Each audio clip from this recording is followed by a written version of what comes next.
Saya, Hartley Pariela, anggota Komisi Penyiaran Indonesia Pusat, mengucapkan selamat atas kerja jurnalistik yang telah dilakukan tribunambon.com selama 1 tahun sejak 18 Desember 2020.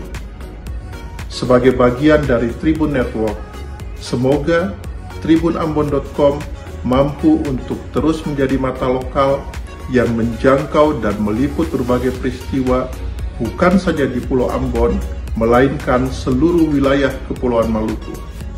Semoga tribunambon.com dapat senantiasa menjadi kontrol sekaligus perekat sosial bagi masyarakat Ambon, Kepulauan Maluku, bahkan Indonesia.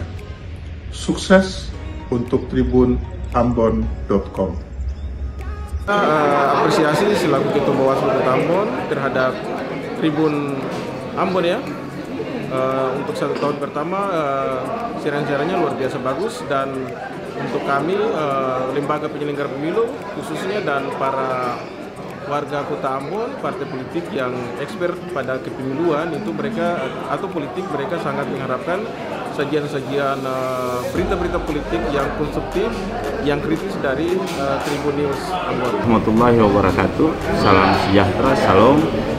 Di kesempatan ini saya ingin mengucapkan selamat ulang tahun yang pertama kepada Tribun Ambon. Harapan kami dengan kehadirannya Tribun Ambon,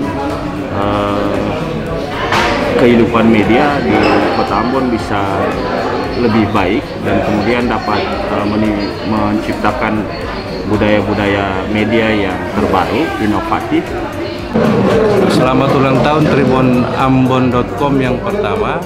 Semoga menjadi media berita yang aktual, tajam, serta mampu menyiarkan tahapan-tahapan pemilu ke depan. Assalamualaikum warahmatullahi wabarakatuh dan salam sejahtera bagi kita semua.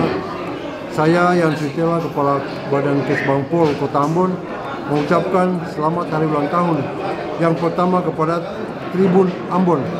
Semoga tetap jaya dan tetap menjadi terdepan dalam menyampaikan pemberitaan bagi masyarakat Kota Ambon secara khusus maupun Maluku secara umum. Terima kasih.